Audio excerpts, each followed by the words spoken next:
Hello and welcome to Football 360 1-to-1. I hope you're all keeping safe and well out there in these difficult times. Life in Spain is starting to get back to some level of normality, although I think it's going to take quite some time yet. This week's guest is a guy called Jermy.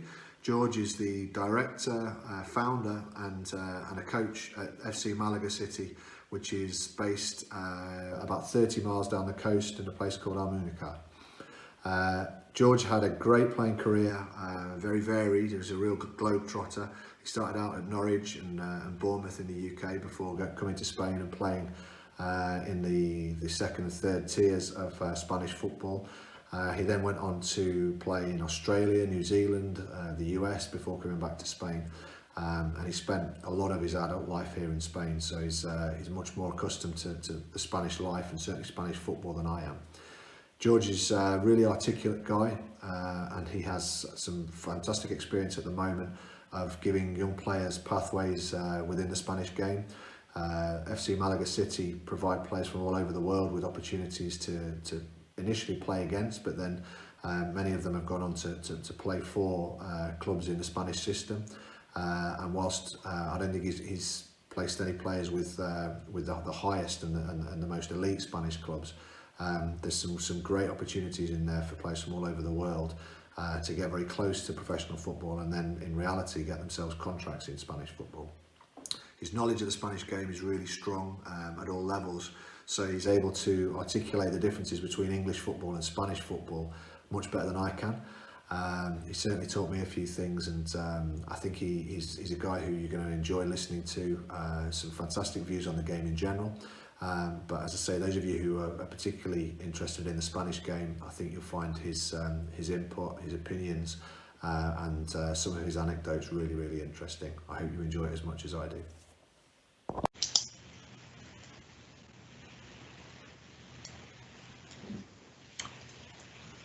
Hello and welcome to Football 360 1-to-1 this week. I'm delighted to be joined by Jermy. How are you, George?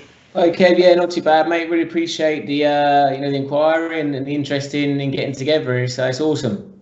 Awesome. Well, I think you're the person who lives the nearest to me on this series of interviews so far. Only about 30-40 kilometres away, something like that. Yeah. If that, I go past Rincon a lot, especially going to the airport and things like that. So yeah, not far at all. Good man. Excellent. Well, really looking forward to it. I'm going to delve straight into the warm-up and ask you a few questions. So initially, first question is, who's your favourite player ever and why? It's a big question to start off with, by the way. I'll probably go with Raúl from Real Madrid. So pretty much my idol growing up. Never played the same position as him or anything, but I'm a big Madrid fan since I was young, and he kind of symbolised a lot of what the club's about, and always worked. I thought he was a great professional, and as someone, aspired to reach that level myself, I think his work rate on the pitch, always put the team before himself, and I absolutely loved that. Even though he's at a sort of a Galactico at a superstar club, and they all sort of came and went, he was ever present and sort of rolled his sleeves up and just went about his business and scored obviously the goals that he did. So I'll probably go for Raúl there. Love it. That's a new name for a new answer, and great reasons as well. I mean, he was still playing at Schalke when he was, how old was he? Yeah, he was getting close to 40, wasn't he? I think he went to New York Cosmos. I think he finished that. Amazing. Great answer. Okay. Second one, similar type of theme. Your favourite team. So favourite, not the team that you support, but your favourite 11 players, your favourite group of players ever, and why? So as in, I picked the XI, or like a team that's actually existed. A team that existed either now or in history that you enjoyed watching play. Your favourite team ever.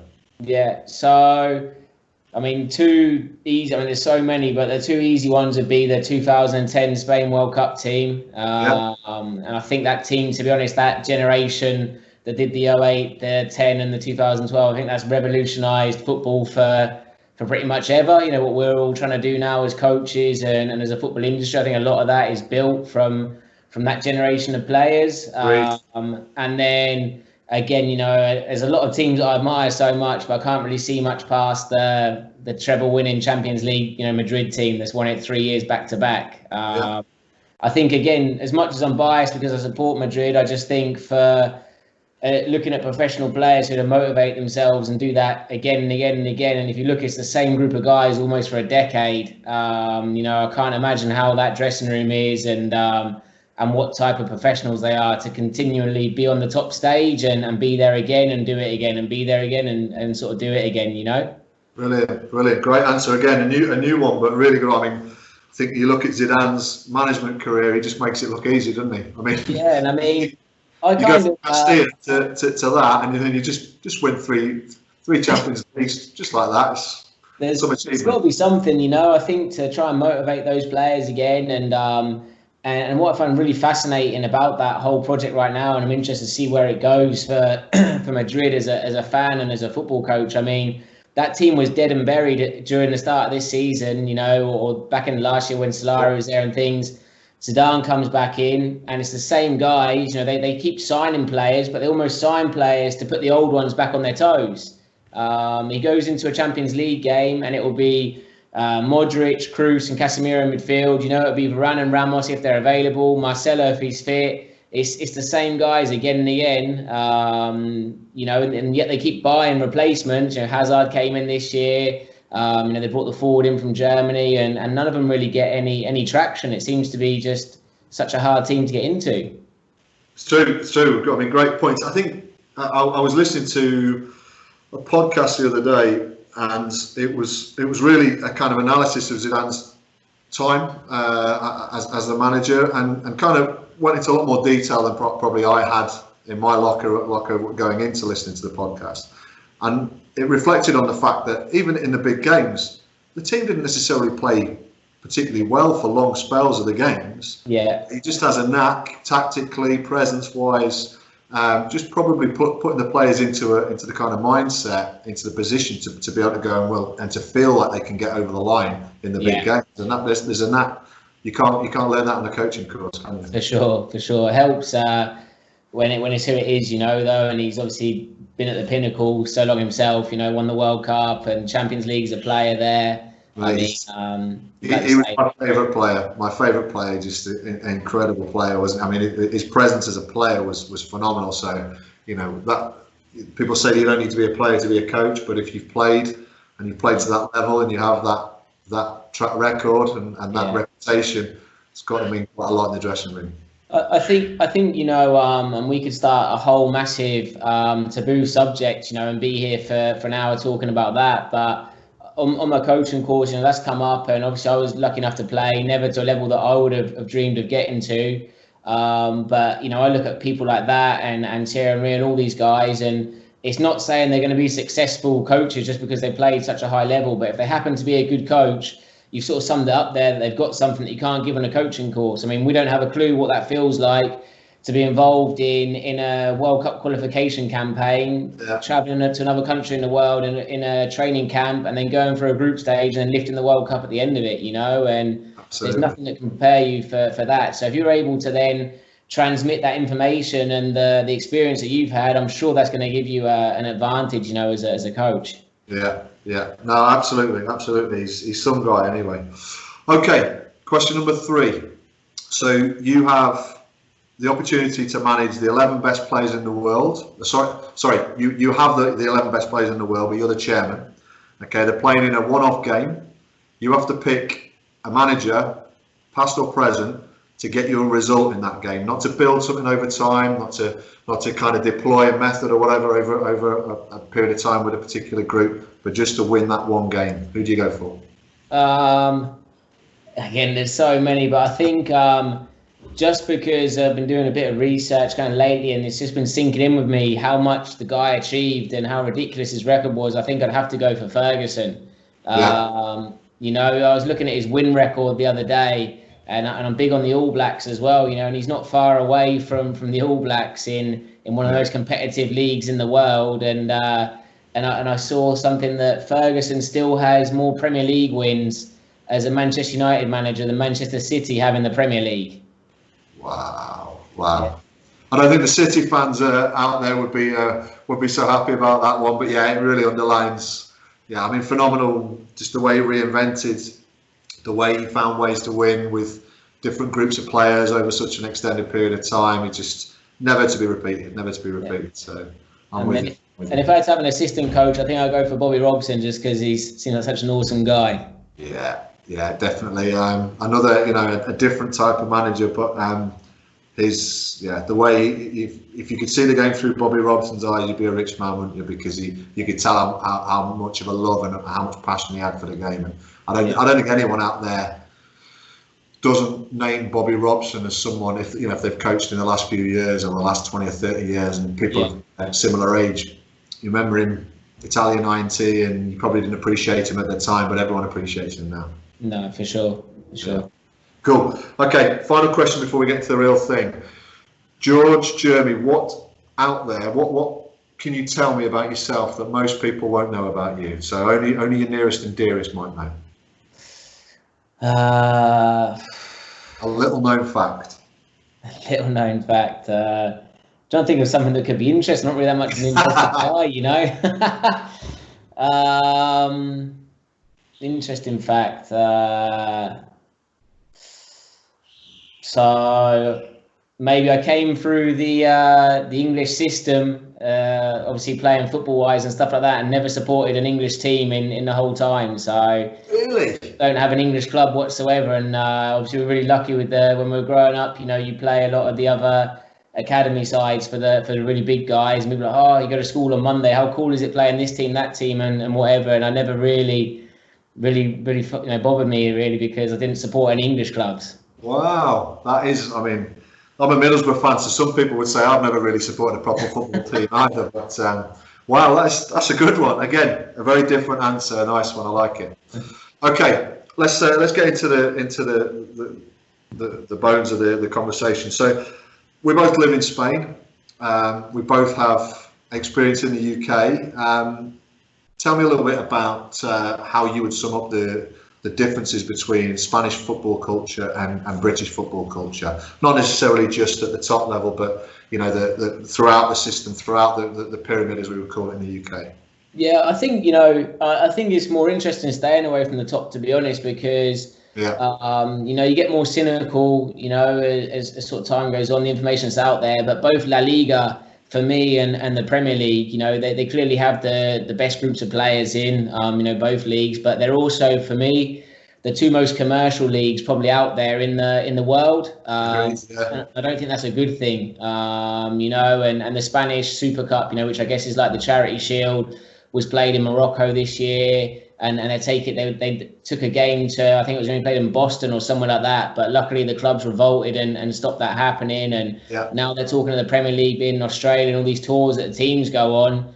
It's becoming a bit of a circus for me, both leagues. And so, there's a lot of they're quite similar in that aspect. And then going away from, I think straight away, for me, the biggest difference is how quickly it's not considered professional in a sense, So obviously in the UK, we've got the 92 clubs and you've got the Football League, which goes down to League Two. We'll see how much that's going to be intact after what we're going through, unfortunately, at the minute. But in Spain, essentially, you're only considered a professional within the La Liga structure in the first and second tier, So that'd be like cutting it off after the Championship. It's very well known and documented that the Segunda B, which is like League One, is professional, and then Tercera, you've got a handful of professional sort of clubs, and but it's a regionalised league, so it's very different straight away, and that's why when I speak to Spanish people, if you think about the Segunda B, there's already 80 teams at that level, there's four groups of 20, and I say, well, in the UK, even the fifth tier, that's still a national level with just 24 clubs. And I try and explain that. But what amazes me from that aspect is, I'm a little bit out of touch, but you look at, say, Barrow right now, who have won, going at top of the conference. They have a very modest, small little ground. I'd say Rincon's ground is probably nicer than that. And what amazes me is the passion in this country. I think non-league fans in the UK are fantastic because you get good attendances and they're very passionate for their clubs, which you don't always see so much in Spain. They're a bit fickle.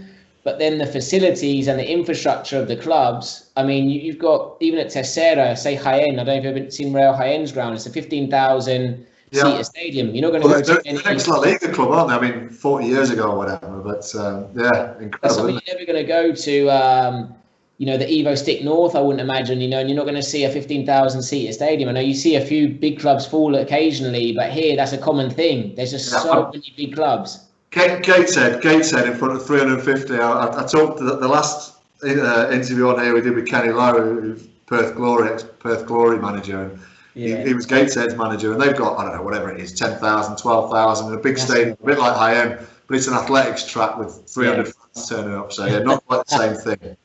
But I think that the big thing as well is the finances is different, and what I think here, I think in the UK the fans are more passionate, but here the players are more passionate. So there's kind of and I don't want to say the wrong thing or come across in the wrong way, but you see a little bit of a mercenary kind of attitude in English non-league, and if someone will give you £15 more, they club hop and change clubs regularly. Yeah, 100%.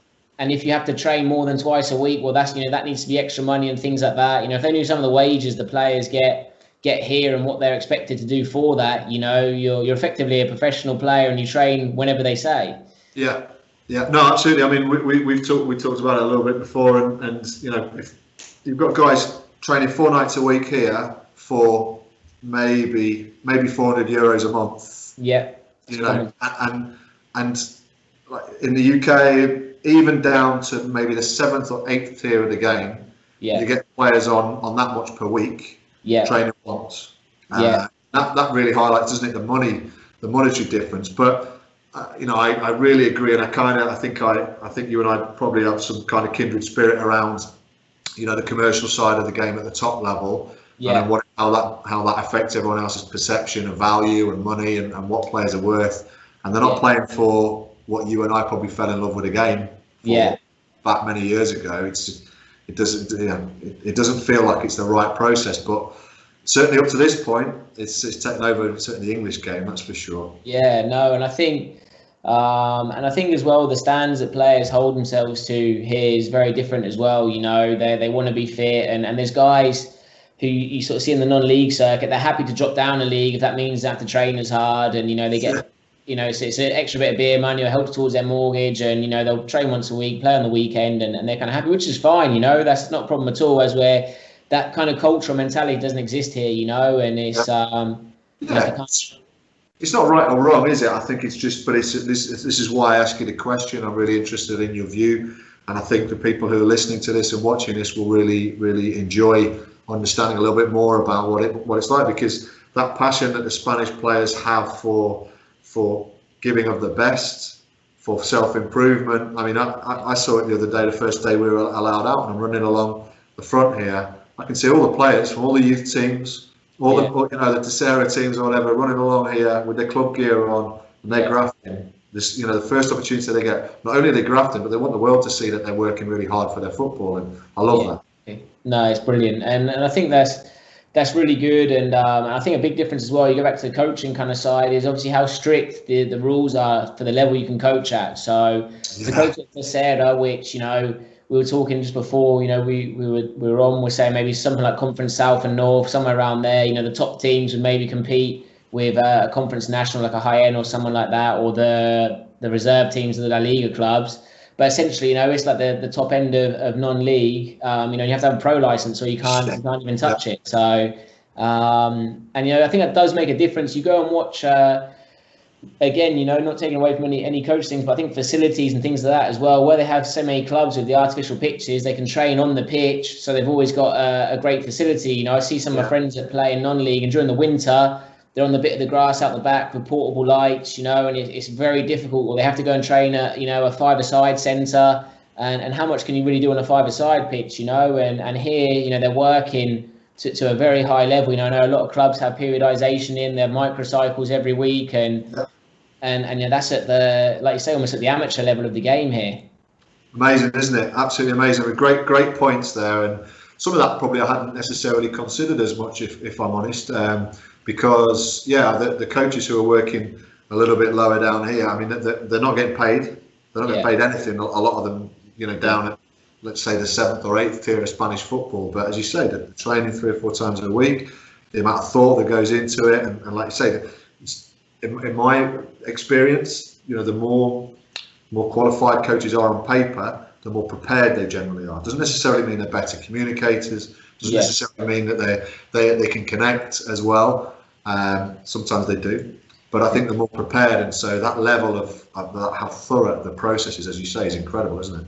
Yeah, no, it is, and I think it's a huge credit to a lot of people out there, especially in this country, what the sacrifice they're doing and the distance they travel. I mean, because I'm not sure people know how the work day is here, but I mean, obviously we don't start work till 10. They finish at 1:30ish. They're back in at 5. They don't finish till 7:38. A lot of teams train at 9 p.m. And they're there 9 to 11 every night, and they're getting in at 11:30, 12, and then doing it all again the next day.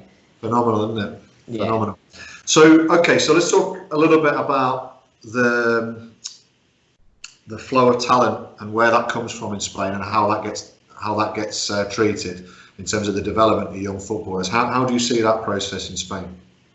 Yeah, so and I mean, again, kind of with my kind of journey, I can compare it, and I don't have a direct answer for you because I'm still working it out myself. So I mean, obviously I came through the EPPP system where you don't compete, it's you play. I remember playing games four periods of 20 minutes, 3 periods of 25, and we changed the system each period. We'd play 3-5-2, 4-3-3. We'd have this left back playing striker for one, and it was sort of rotating and all about development, which at the time I thought was fantastic, and I still think it's got a very big place for it.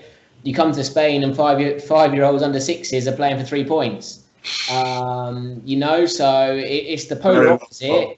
Yeah. And it's what's right and what's wrong, and obviously now England's having some great results in the junior national team things recently, but Spain's obviously completely dominated for almost 2 decades prior to that. And so again, I'm now working in football in Spain. I'm really humble and really lucky to get some access to some fantastic clubs. I'm the type of person that I want to get better all the time. I want to learn. I'm a young coach, and I'm constantly asking questions when it's the appropriate time to, and trying to get an insight into how these teams are working and what they're thinking. And it's just a complete opposite to what we have in the UK. I mean, for example, you look at Malaga, who we spoke about a bit before. I saw an article. They're considered one of the best academies in Europe right now. And in Spain, they punch above their weight, and they're always there or thereabouts in the final each year. They have no dedicated training ground, and then you look at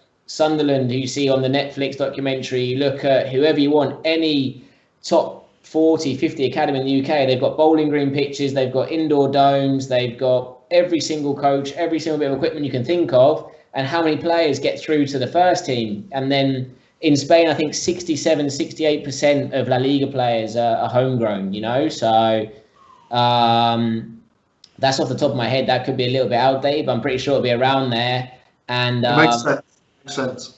And so that goes back to show a lot of these players are making it through to professional grade. And is that right? And I think what I want to be clear for someone that's never been to Spain or who's listened to this hasn't seen Spanish football, they play for points in every single age group. But you can't tell me that Malaga or Barcelona under 13s have to win the league over development. It's not like that at all. But I think there's something to be said for that experience of always being in a league structure. And I was speaking previously to a big coach here, and about why England at the national, the full team, never get the results they should with the players they have.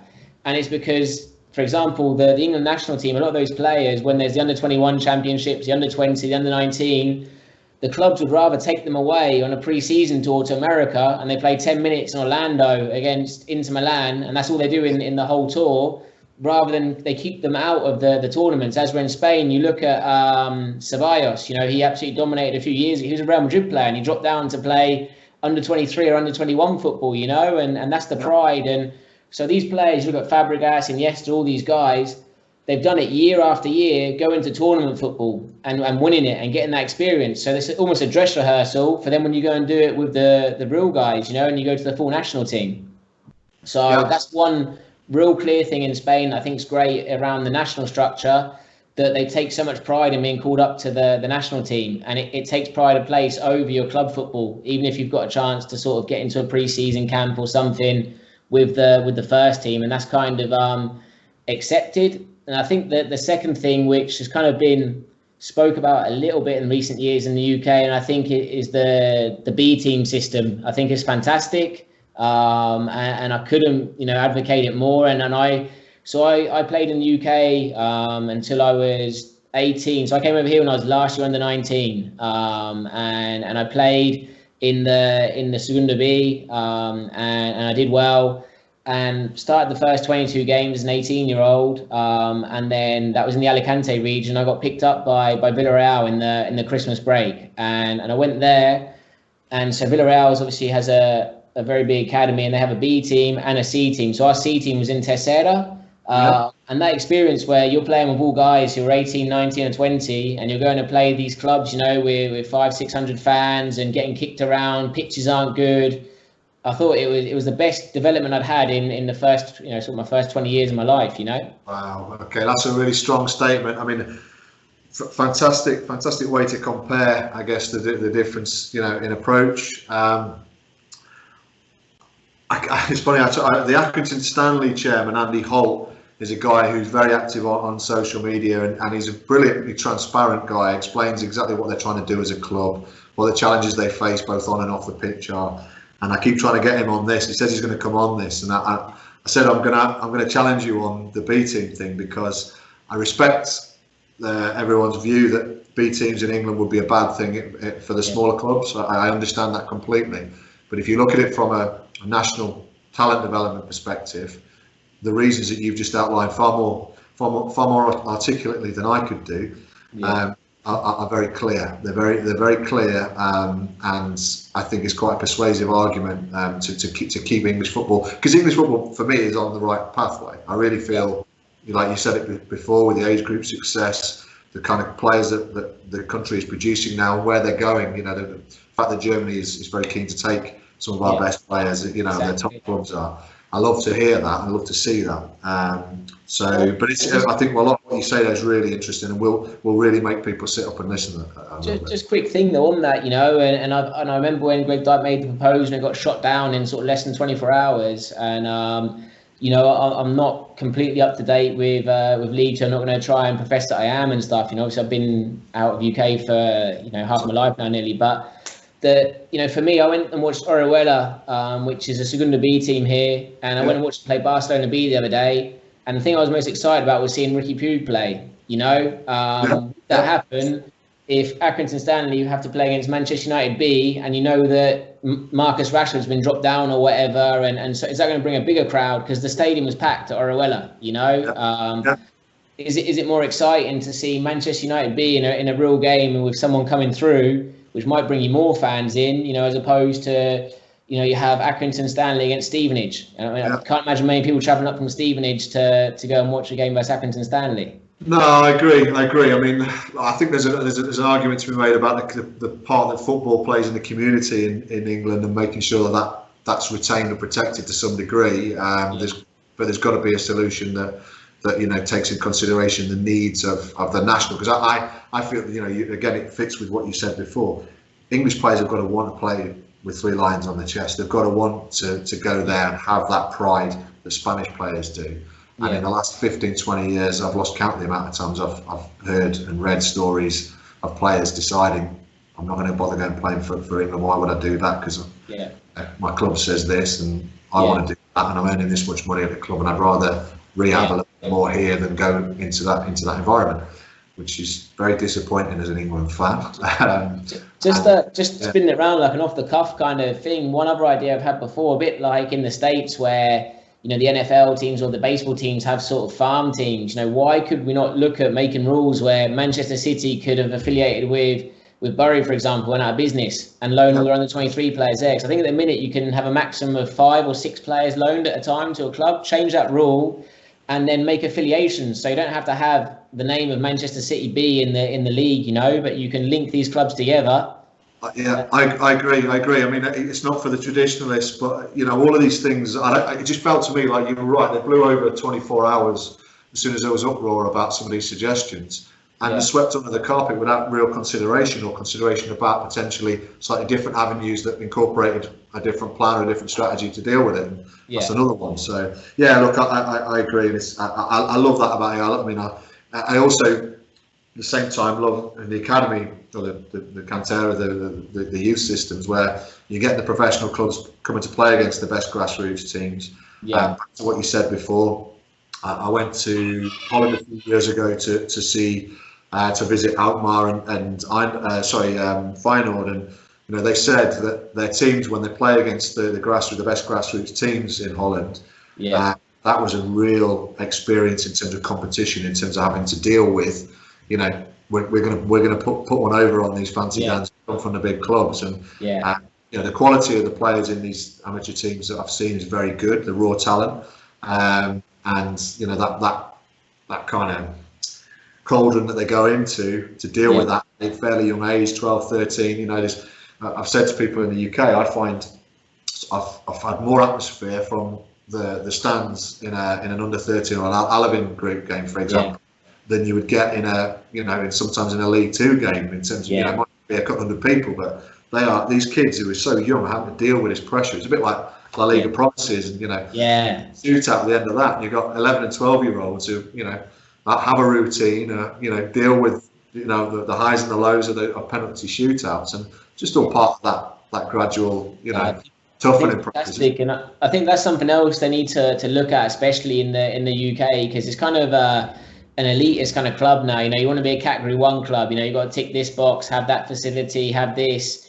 Why can't whoever it could be, Exeter, do a really good job, and on sporting merit get promoted, through the leagues to then be in the Category 1.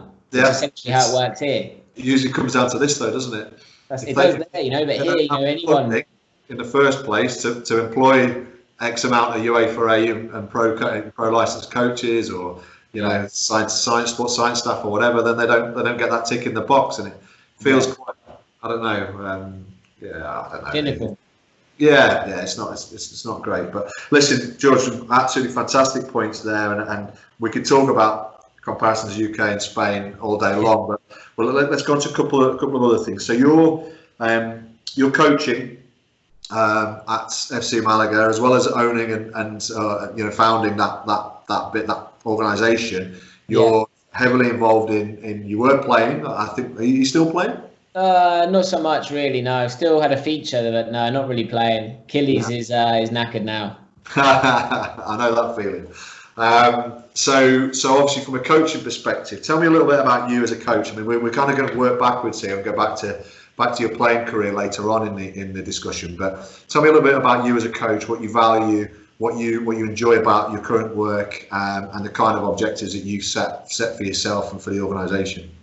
Yeah, so I mean, it's kind of a long-winded kind of roundabout story, but so I went through the UK system, obviously. Then I'm getting to your point. It's going to have to go the other way though a little bit. Played in Spain, around the Tercera and Segunda B levels. Was at Villarreal for the period there. Didn't obviously work out. Had a fantastic squad at the time. Carried on playing back with my team before I went there, and then we had the crisis in 2008. And it was a really bad landscape sort of here for lower level players at that point, and the team I was actually at went bankrupt, and it was mid-season, and so luckily I had a representative at the time, and I went and played in Australia. I was based out in Melbourne, and while I was there, really early into my time there, I got a bad injury, so I pulled my hip flexor off of the bone there. Right. And it was a nightmare. It took a couple of years, pretty much my whole contract to nearly get it right. And so I wanted to volunteer with the club. I think my FA level 2. I think I had my FA level 2. This is ages ago, over a decade ago now. Yeah. And anyway, I was amazed that they had no kind of cantera, no youth structure. There wasn't under 12s, 15s, 16s. There was absolutely nothing. And so it kind of blew my mind. I was very ignorant to it, I'd grown up in Europe, and with there's always a club within an hour and a half of where you live, pretty much, if not multiple clubs. And so you have a really good, if you're a good player and you play well for your local sides, you're going to get trials or whatever, things like that, play for your school. And so you're in a great sporting nation like Australia, and I couldn't believe if there's a good player that lives in Melbourne, how does he become a pro? At this point, there's two professional clubs there, and they don't even have an under 15s or an under 16s. So how do you get into that first team? And kind of started a passion project, and just sort of looking out for the underdog a little bit, really, because you're seeing loads of really good players at grassroots level there, with nowhere to go, nowhere to cultivate their talents. And so when my contract ended, I was coming back. I'd been volunteering at a few local youth clubs, and I'd made some sort of personal friends. And there was 8 young lads that wanted to come over and train here in Spain. So they came over. This was in November back in 2013. I sort of chaperoned them for the month, helped them with some accommodation, stuff like that, and took them round to train at a few clubs. And one signed with the Vélez side, who was in Liga Nacional then. So that sort of sparked the whole thing. These guys can compete at the level here and sign in the second highest U19 level that there is. I kind of thought that would be that. It was sort of a nice gesture to some people that I've made good friends of out there. And then, these kids were like, okay, we'll see you in January. And I was sort of, thinking, what's going on here? And they booked flights, came back, brought a few more people. So we had a group of 14 of the guys. Wow. I was now doing sort of technical training with them in the mornings and helping them play a couple of games. We played a few local sides. And again, I was still rehabbing, trying to get sort of better. And then there was just so much pressure to sort of start the club. And it sort of came from really innocent beginnings in that way. And to sort of go back to your question, so what we're focusing on now is football markets in nations, sporting nations where football's not the first sport. So the USA, you've got NFL, you've got baseball, you've got basketball, you've got ice hockey, all just pretty much coming before soccer. And they've actually just got rid of their development academy, which was the equivalent of the Category 1 youth football. So that's in complete disarray at the minute. That's the same thing. There's no clear roadmap where a talented player goes to try and become professional, but there's so many good players. So we're effectively trying to give a platform to players who don't really have a fair opportunity to come up against the levels of teams that you get here. Like you guys at Rincon, in a tournament, you're probably going to play Malaga. You might get a chance to play Granada. Yeah. Even a country like America, maybe there's no professional team within, a flight from you. So we put them in an environment that we think is conducive to becoming a better player. We don't say we're the best coaches in the world, but then we do things with the right practices. We're from the information that we get in from the courses that we have. So everyone's either an A license or pro license coach, and then we play everyone. And we literally do. Our last game before the lockdown was Barcelona, so it doesn't get you have to pinch yourself as a coach for that, but that's the reality. Obviously we work with Malaga very closely, Granada, Almeria, all the Andalusian clubs. We played Sevilla in February. We play Atletico Madrid, and so we're playing exhibition games of all these sides, and they're normally midweek games, and then the players get to see where they're at.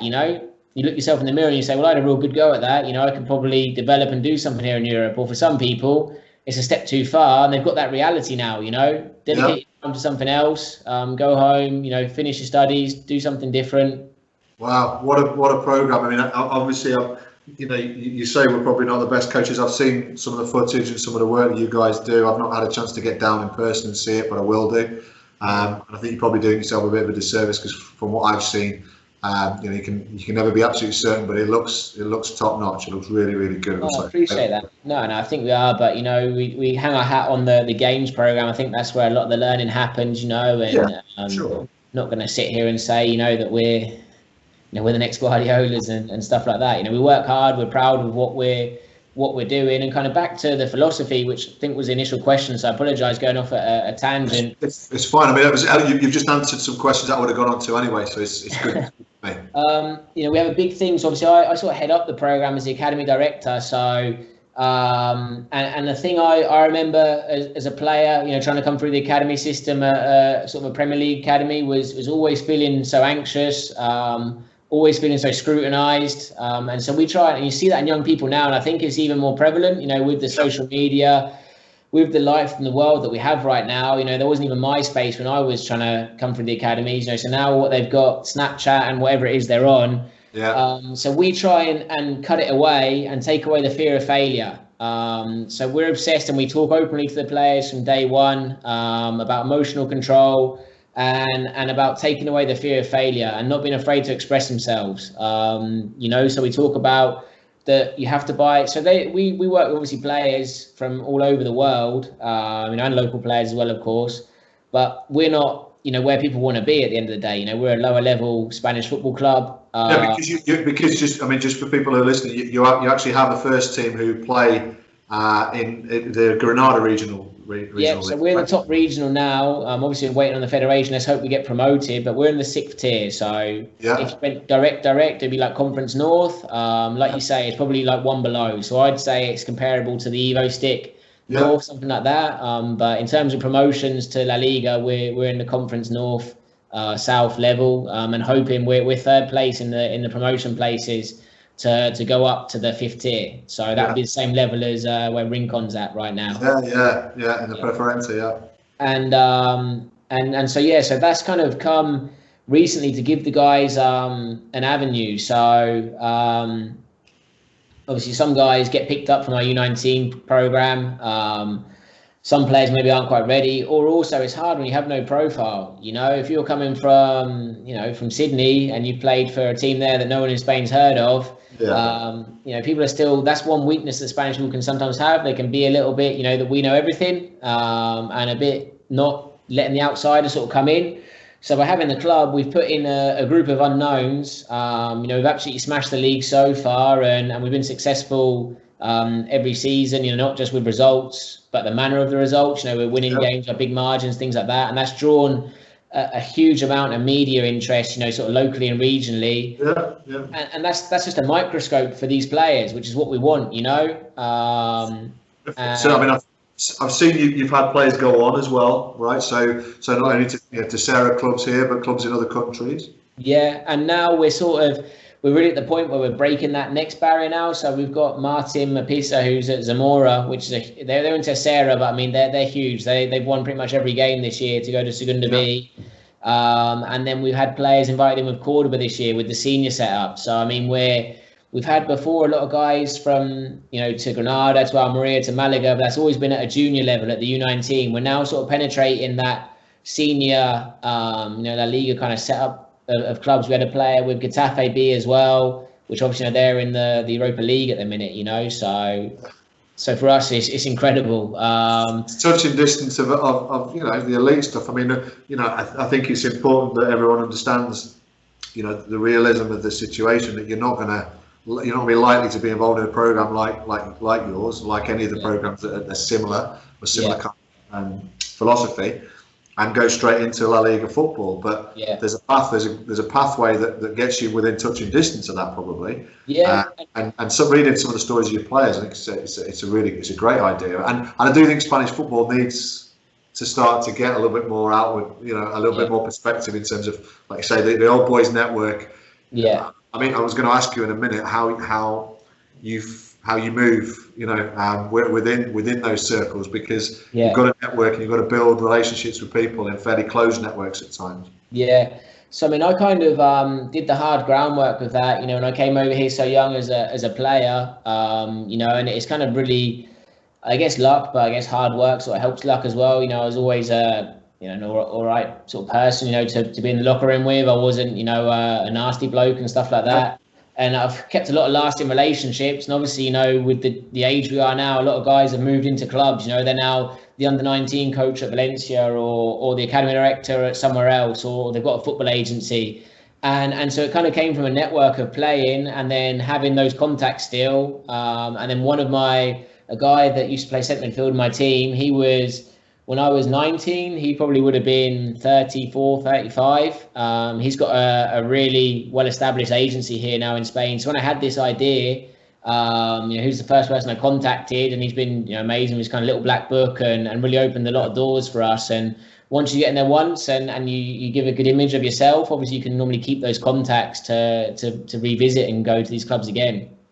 Yeah, brilliant. Okay. So, we've spoken in English only. That's partly because of my limitations, but also because it's meant to be an English show. But how did you find the language when you came over as a player, and how have you adapted to that both as a player and as a coach? Yeah, so I come from a Spanish background family, so I'm half and half. So I have Spanish father, biologically, and then English side as well. My mother. Sorry. You're going to pull me up on it. I think I'm made a boo. How do you pronounce your surname? Yeah, so Jermy. Yeah, that's fine. Yeah. Is it? I just had a horrible realization that it might be Jermy or something like that. No, it's fine. No. And yes, that's my English side, the name. So yeah, don't worry. Cool. Yeah. And yeah, so I had some basics, but yeah, really when I went to, I was learning bits and pieces, how difficult it is, but I never, because I was in a football club, there was no one that spoke English. So if I didn't speak Spanish, I didn't know what was going on. I didn't know when training was. So I had to learn quickly. And that was really kind of heightened when I was lucky enough to go to Villarreal. I lived in the residence there because I didn't live close to Villarreal. I was living 2 hours away. So they put me up at the residence with the junior teams. And that's when it was really kind of sink or swim. And when you're hungry, you want to know what time dinner is. So you learn the numbers and the time pretty quickly. And you want to know what's going on at training. There was no one to sort of help you and you want to fit in. So it was really from that point on, it became fluent pretty fast. And yeah, I think that's a big part of it. You know yourself, the more of the language that you can have, the better you can kind of connect to people. And the difficult part of Spain is, I suppose, compared to other countries, we're comparing England a lot, the UK, but there's literally different dialects and different, almost languages depending where you are. And so when you go to different areas, even to Andalusian people, it can happen. If there's two people from the Basque country who want to say something you don't understand, they can. And in Valencia, you got Valenciano, and it's difficult, So from that regard, moving around to different parts of Spain can be quite challenging at times, and you can feel a bit isolated if you're with two people from that, or a club from that region. I've been at a club where the manager only wanted to deliver the sessions in Valenciano, wouldn't speak in Castellano, and it's little things like that can make you feel almost a bit discriminated quite quickly. But I think it's part of the culture here, and you've just got to have a sort of stiff upper lip and take it on the chin.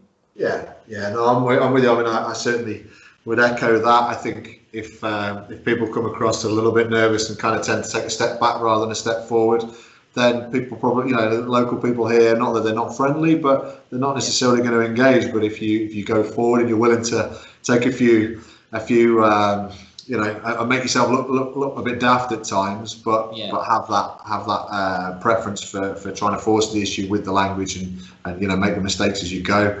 I think people really respect that, and I've certainly found that here. I'm very fortunate to have the support of people who are understanding when I'm speaking Spanish. But I have to say I did expect more people here to speak English. There's kind of two guys at Rincon who speak reasonable English, probably about the same as I speak Spanish. So it really is sink or swim for me here, and I'm sure by the sound of it, it's been the same for you at various times. Yeah, and I think any advice, I know we're not really looking for coaches coming over. If people do come over, I think they get offended that if it's not open arms and hugs straight away when you go to clubs here. And I think if an Italian fella wanted to go to you said about Gateshead earlier, to go and coach there and turned up and couldn't barely speak English, I don't think people would be rushing to get him involved in sessions and stuff. Absolutely not. Absolutely, 100% agree, and it's a good point you make. I think at the time when I first started doing a couple of sessions a couple of years ago, how little Spanish I had. And don't get me wrong, I think once you get the opportunity to get out there, you can kind of demonstrate your value and your understanding from a football perspective and communicate in different ways. But as you say, why would someone give you the opportunity when you've blatantly said, I don't really speak any of the language that your players speak? It's a good point, very good point. Okay, so. I mean, just to drill a little bit deeper then, in terms of your what do you like about the game in terms of the way it's played, the way it's coached? Tell me a little bit more about that. Myself personally, or here in Spain? Yeah, your personal preferences.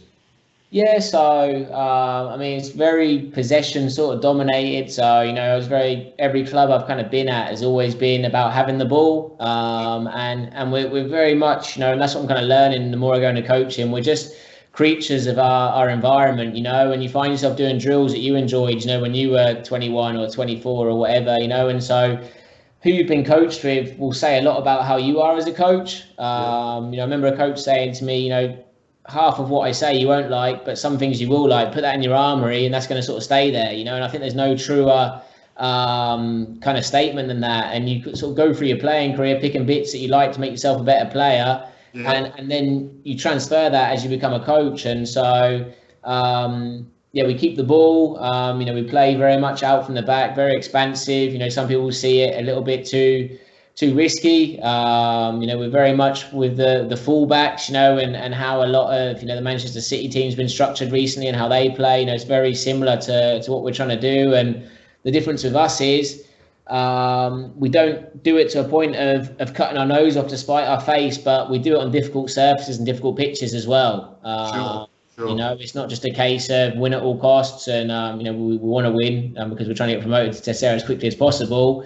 But we stick to our philosophy as much as we can. You know, if we know, I mean, obviously a lot of stuff is coming to my head as we're talking, but I think the big thing in Spain that people won't realise, and you'd have seen it, some of the dimensions of these pitches is insanity. I've never seen, and it's the one thing I can't understand. Such an incredible footballing nation, how it happens at senior level that you play on a pitch that's not much more than 50 wide, you know?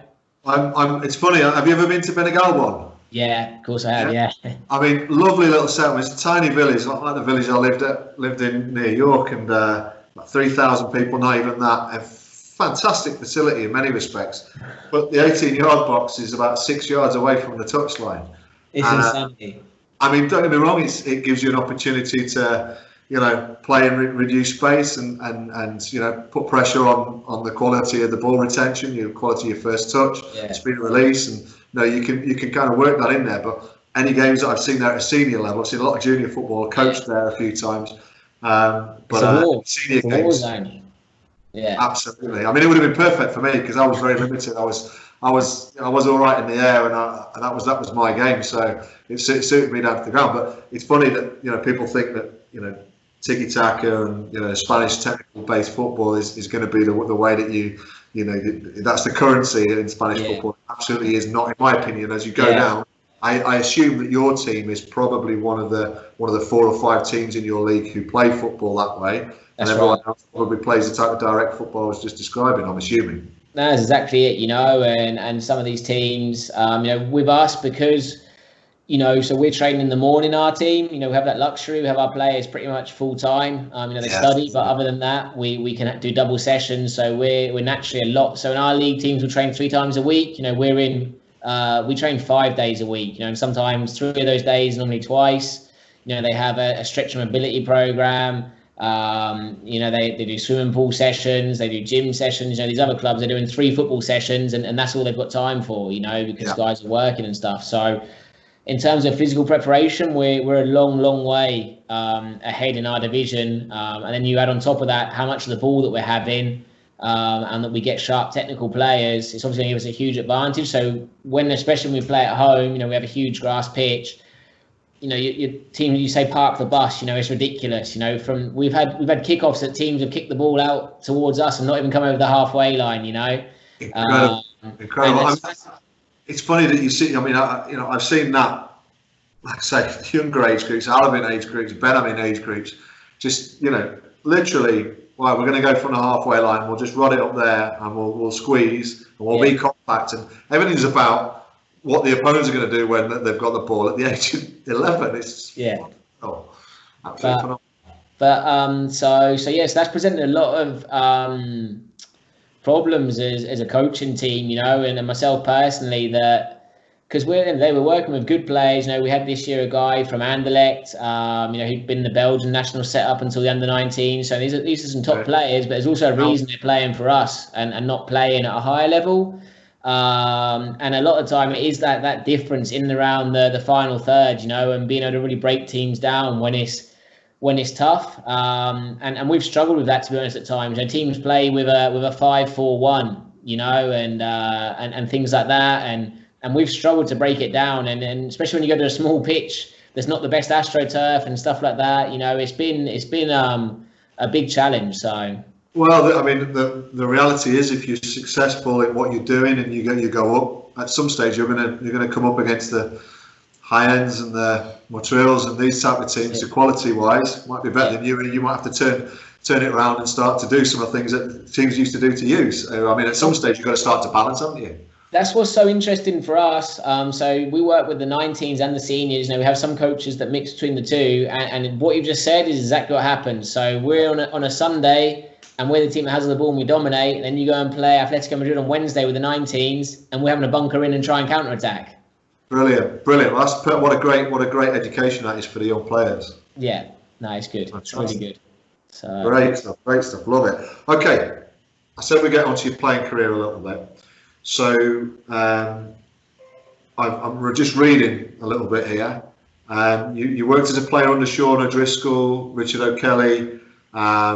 You played in England, Spain, Australia, the States, New Zealand, maybe for a little bit as well, I think. Yeah, same thing. You got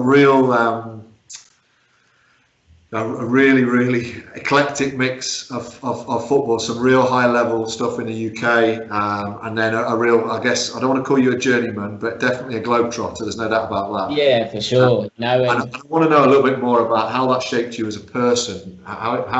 Because I feel very strongly that young footballers need to understand how football can play a part to enrich their life.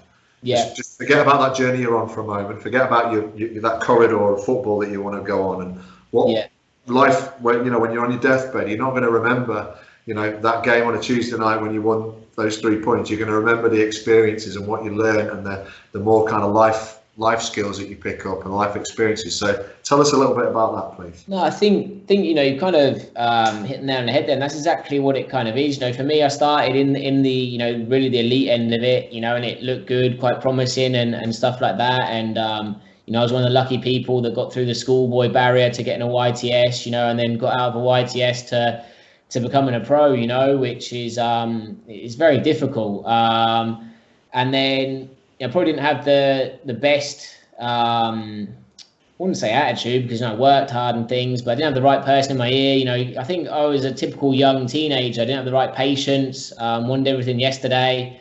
You don't realise that experience does count for a lot on the pitch, and you think I'm faster than this guy, I'm better at doing this and that than this guy. Why is he playing and I'm not? Now you sit here the other side as a coach and you're picking the one that's slower and more experienced, and you get exactly why. But I didn't really have that kind of person to sort of sit me down and just keep my feet sort of on the ground with that, so probably shot myself in the foot a little bit when I was just becoming a young pro, and then obviously, like I mentioned before, with the crisis here in Spain, it really crippled football. That was kind of the springboard, what would have been the springboard for me to try and get back into a Segunda level or something like that, and so it kind of become a bit of needs must why the journey sort of took such an adjacent kind of U-turn. It was, the idea was to keep just working back through the Spanish leagues. I'd just come out of obviously a Champions League club at the time in Villarreal, and I sort of saw the reality there that when you get sessions with the senior team and stuff like that I wasn't it was another world, it was another level. I'd kind of gone through that process of accepting that. So when I was a young player, I was a left winger, pace, all that kind of stuff, get to the byline, cross the ball. And then when I went to Villarreal, I was a water carrier. I remember like Makaleli, like playing for Madrid. Yeah.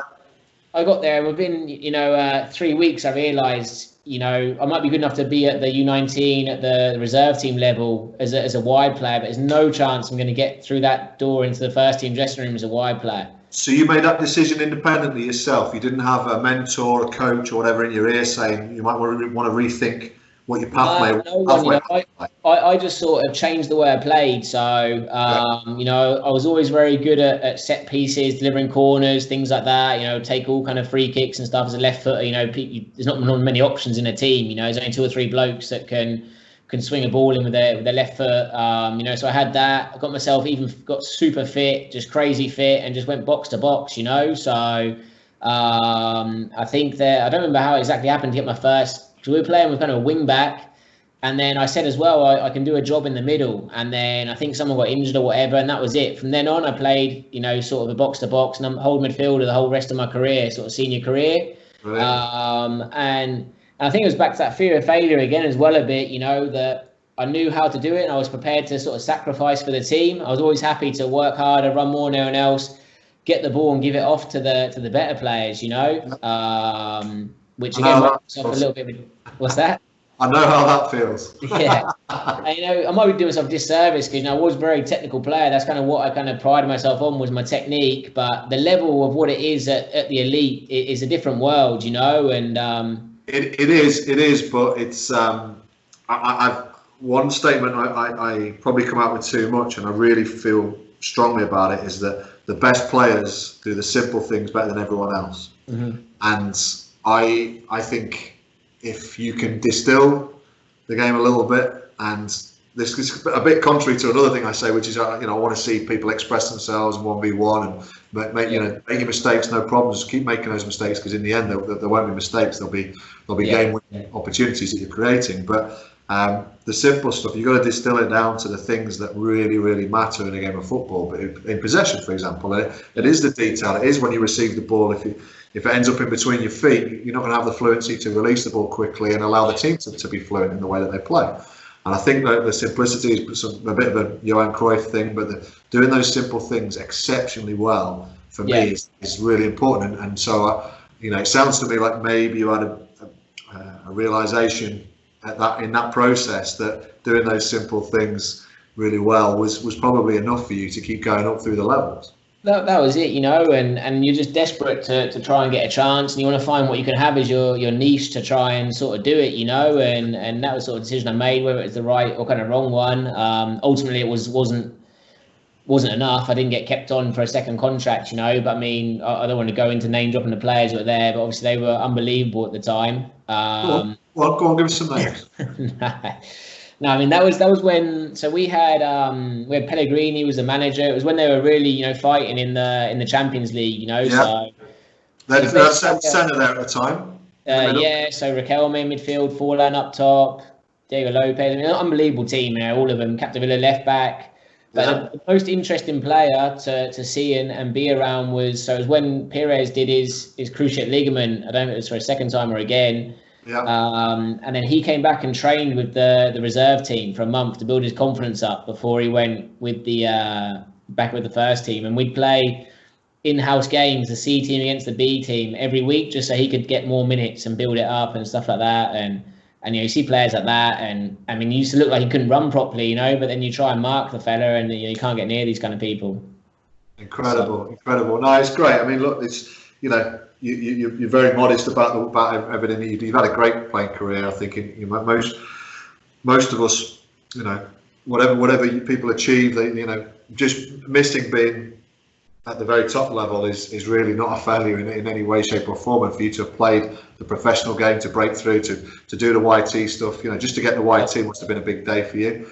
And you've had an amazing career, but to have those reference points, to understand where you were, to players like that, I think it's just phenomenal. I think football's great. It gives you so many life skills, and that's what I thank it for, and what it's been for me. You obviously you lose a bit in your education because you're sacrificing so much time at a young age, but what you're learning, sort of the dedication, the discipline to something, the passion, you can then use it and apply it to other things. What you want to do later on. It might not even be anything related to football. I'm addicted to football. I love it, so I'm always going to do everything I can to stay in it. But you might go and be an accountant or whatever you want to do, and apply the same things you've learned from football to be very successful at it, and I think there's a lot of people that miss the boat with what football is. There's the top 3% who are the guys with the Ferraris and the 10-bedroom houses and the stuff like that. The reality for the majority of football players isn't always that great. You mentioned Accrington Stanley before. I don't know what their wage bills or how it works, but you're travelling up and down England, playing in not the best pitches all the time, not the most attractive stadiums. You're getting a modest salary, which you can probably earn more doing something else. And it's definitely not setting you up for the money you're earning to not work afterwards. So football's a vehicle to what you're going to do next. And it gives you kind of a one-up because you're networking all the time. You've got these fantastic now life skills that's got you to that point. And it's about then applying all that together for what you want to try and do afterwards. And I've decided that I'd love to try and help young players that didn't have the kind of chance that I had. But there's a million things people can do. You see people go into real estate or whatever they want to do. I think that's a marvellous point. I have on the contrary to that, I have some concerns about what it does to players, to young players, to young people, that football probably takes too much, and perhaps the parents needed the education, the clubs need to be more responsible. But the flip side to that is exactly what you just said, and I think you said it very articulately. Football is an amazing journey that gives you so many life lessons, and I think if you recognise what those lessons are and you use those lessons effectively, you can have a very successful and happy life in or out of the game because of your football life. And I think that's a really great statement for those of us who love the game, because it gets a hammering, doesn't it, the game? I mean, it gets a hammering so many reasons, some of which are fair and relevant, some of which aren't, in my opinion. Yeah, no, for sure. And obviously I was unlucky, you know, to go over to Australia and see a whole different culture there. And then kind of, you know, I was getting to my mid-20s by then and just got so injury prone. And that came, you know, I was really before the, you know, now with our players, for example, you know, we have a wellness monitoring application. So every morning they have to, how they're feeling, you know, mentally, you know, physically, any muscles, stuff like that. You know, we weigh them every single day. They have a prehab program before we start training. Afterwards, there's RPE scores, you know, how hard did they find the session, and we have GPS, so we can track the loading and see if people are going in red zones and things like that. You know, that wasn't really there, you know, sort of through the 2000s. It was all sort of coming in, you know, you just started getting a sports science guy who was kind of looked at as a geek. And when they said, you know, oh, you know, you're with the sports science guy this morning, everyone's like, oh, for, you know, why are we with this fella? And it's changed so much, you know, and I was staying out every day after training. Like I mentioned, you know, I'd do so much extra cardio because I just thought that was how I could be the best. And all it was too much, you know, and I burnt myself out completely. You know, I'm still paying for it now. You know, I train a lot now because I'm sort of addicted to physical exercise and stuff. But from a performance point of view, it was completely wrong. You know, it was all totally irrelevant what I was doing, and it just made me break down so much. And I couldn't get right, you know, 25, 26, 27, which are sort of key years. And then that's when you obviously start coming down the levels and things, you know. And then as the sports science has got so much bigger in the last decade, so many light bulbs have gone off looking back at my own circumstance that you're like, wow, okay, yeah, that makes a lot of sense. Absolutely. Yeah, I mean, it's life, isn't it? You know, if you knew then what you know now, then who knows how it would turn out. But you know, you look at someone like James Milner, and James Milner probably in the early days of his career, 17, 18 at Leeds, you know, he probably had a similar mentality to what he's got now. He's developed and he's learned and he's picked up, you know, various things throughout his career. But they're the exception, and you were probably the exception as well. I think, you know, players will get away with what they can get away with generally. In my experience, certainly they did. You know, and I think now there's nowhere to hide. GPS, you know, these apps, kind of.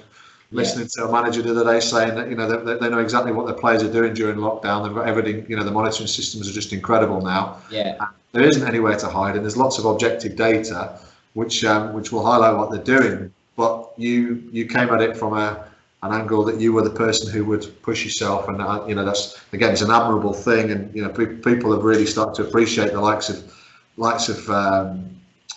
James Milner at Liverpool and what he represents in terms of mindset and commitment. Maybe you needed Liverpool's medical staff to keep you right at the time when you were maxing it out. But I think you know, we need to try and help players. They realise that everyone's different, and it's kind of horses for courses. You know, there's so much great info out there now, and you know, Ronaldo documentaries and Messi, but especially, you know, you look at Ronaldo and they talk about how hard he works and he trains, you know, 25 times a day, or you know, whatever he does, but his body can do that, you know, and that doesn't mean that worked for Cristiano Ronaldo to get to the top. You know, that might be one person that comes along in 100 years, and then we need to help the players realise that you have to do what's best for you, and you're on an individual journey. Yeah, I think this is why I've enjoyed so many of the reference points and the anecdotes that you've come up with in the last hour, because I think I said it before. You know, you're talking about levels which are, for me as a kid, it would have been a dream to play. My dream was to play for my local team, and then my dream was to play for Guernsey, where I grew up. And you know, they were my dreams. As it was, maybe went on and did a little bit better. But if you're allowing players to play at the level which as a kid they would have thought, well, that's great, and all right, it's not the Premier League, it's not La Liga, but it's something. You know, there's really something of value to facilitate that journey, to allow them to get to that point. And yeah, I mean, look, I think it's phenomenal, and it's nice that it's grounded in that reality, and those pathways are there for the players. Yeah. But ultimately, their talent will win out in the end, and we'll work out where their level is once we've given them the best possible journey. So yeah, exactly. Amazing. Sounds absolutely amazing. Okay, I'm going to wrap things up very shortly. Just final question, and a natural question to finish with. What was the future hold for you? For me, well, at the minute, I'm kind of very in the middle of this project. It's kind of mission tercera, and I don't think I'll sort of move on till I get that done. We're kind of, it's kind of a pet project in a way, just enjoying kind of proving people wrong. And it's not just a Spanish culture, a European culture, and I speak to clubs all the time, and you hear clubs in England that if you haven't got the player by 12, they've got no chance, it's too late. Haven't got enough time to give them the tools that they need to become whatever the club's is, their way, what they say, and I totally disagree with that. Having done some of the travel, or a lot of the traveling, like you mentioned, I've seen just raw talent from players that have barely been coached, and you think, well, we've got this kid on this side that's had absolutely everything from 9 years old. We've got this kid that's had nothing. What if he gets 6 months to 18 months of input from the other side? Yeah. I just sorry, just to cut across you, but that's one thing I feel very strongly about. The talent pool in Spain is incredible. I know you're picking players from internationally, but the talent pool in Spain is incredible. But perhaps only half of that talent gets treated with the opportunities and given the exposure to the type of stuff that even just simple stuff at a young age, 10, 11, 12, that will send them one way or the other. And I think it's something that Spain can improve on. And sorry to cut across you. No, not at all. But and so we're getting players obviously a lot later, at 17, 18, 19, 20. And they do come with different kinds of habits and different kinds of experiences. Some habits which aren't good, which sometimes ultimately hold them back from going to the next step. But we are getting success, and we are placing players in pro clubs, and it's not, I told you so, but we're sort of walking the walk, rather than moaning about it.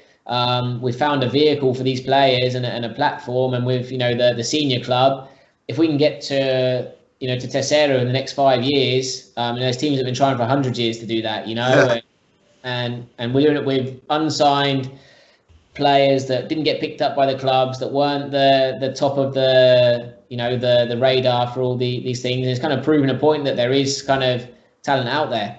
Mate, I think proving people wrong is quite a decent pursuit in life in general, and it looks like you're doing that for sure at the moment. So, listen, I've really enjoyed talking to you. I mean, I have to say, every single one of these I really enjoy doing, because football people love to talk and love to talk with other football people, and this has been no different in that respect. That I've thoroughly enjoyed it. I've learned some stuff. Some of the statements you've made on there, I think, are really going to resonate with people, and will probably maybe make people sort of stand up and listen a little bit and understand a bit more about Spanish football culture. So thanks ever so much for your time, George. And appreciate it. We will see each other before too long. I'm absolutely certain. Definitely. But very best wishes for whatever the football authorities come up with as a solution to the end of this season. Whether you get up or you don't, I'm pretty sure you're going to get to the promised land, because everything you've done so far has been very impressive. Let's hope so. Appreciate it so much. Like you say, as soon as the lockdown's over, really nice to catch up. I'm sure we can keep talking football for many hours. I'm sure of that. Okay, so have a great week, and thanks again for having me on. George, absolutely fantastic. Thanks so much. No problem. Take care. Cheers. Bye. You too. Bye.